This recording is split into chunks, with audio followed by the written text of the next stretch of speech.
Gentleman yields back. Mr. Duarte. Hello and thank you. I'm a farmer. We talk a lot about case-by-case analysis of Clean Water Act delineations, determinations. This is one time I'm very thankful to be the presenter right before lunch, because we all should look at my case very acutely and reflect upon our food system here in America. I planted wheat in a wheat field in 2011 that had been planted to wheat many, many times before and had wheat base acreage by the FSA determined across the entire property, 450 acres. Across the property were several streams that we did not farm for practical reasons, as well as, well, just for practical reasons alone, you don't farm streams. You can't get crop out of them. But it also had vernal pools, the largest of which wasn't an acre, the smallest of which was 16 square feet. All of them were determined to have been jurisdictional wetlands under WOTUS. These had all been farmed through the Section 404 permit process. Compromise made was clearly stated that plowing shall never be a discharge and soil shall never be a pollutant.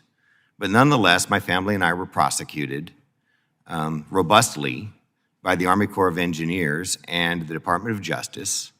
American Farm Bureau literally put up the Duarte defense account. I believe I recall meeting Mrs. Bodine somewhere in the process here in the Capitol. And it became very much a flashpoint for American farmers and Clean Water Act jurisdictions. At the end of the day, having tilled 4 to 7 inches deep, wetlands, features as small as 16 square feet, no larger than an acre, that had been planted many times before, I had the Department of Justice threatening me and suggesting to a judge, a federal judge, that my family be fined $28 to $40 million in penalties and restoration and mitigation costs. The Obama rule, when it came out, Farm Bureau took a look at it and started analyzing it and mapping it nationwide. Some states were 95% jurisdictional wetlands of their total surface area under the Obama WOTUS.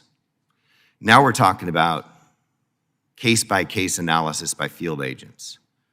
Well, Mr. Hawkins mentioned that he works with the FSA, the USDA, the NRCS, many local agencies that are fully staffed within his county to help guide and comply with environmental and farming regulations, as well as improve practices and enhance conservation on his farm and throughout his county, throughout Missouri for that matter. In my case, we mentioned, Mr. Owen, your vision of a Army Corps of Engineer local field agent, having grown up in the area and being familiar with what was going on. Well, my field agent grew up in Southern California. He had a 5-county territory that he was set to serve. He thought I was tilling the ground 30 inches deep by his own deposition. That turned out to be, in fact, 4 to 7 inches deep. When I asked him to come to the field and take a look, he didn't have time and didn't respond. When they sent me a cease and desist order the following February, we requested a hearing and were kicked up to enforcement.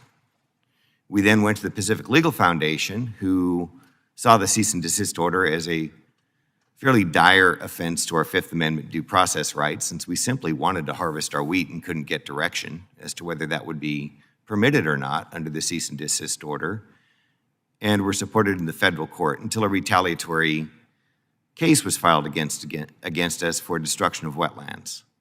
So I recite that, and I just want to make sure that we are on record that this is anything but a small nuisance or a small threat to American farmers. Mr. Hawkins, I'll yield back to you for what little balance of time I have left and invite you to give comments. If you don't, then Ms. Bodine may. Well, Congressman, thank you for your story, your leadership through the years, your example that unfortunately is an illustration of what we've seen across the country, including the example I shared earlier.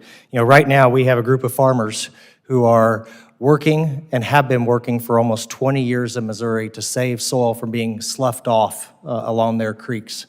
They truly just want to save soil and improve water quality.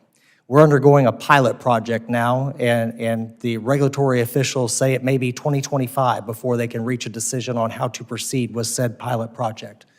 Meanwhile, we're losing soil, and farmers just want to use rock to secure those banks and use a common sense, affordable solution that they believe should be workable.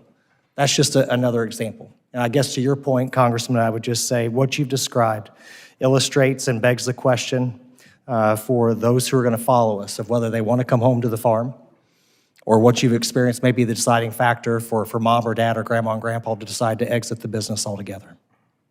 Thank you. Gentleman's time has expired.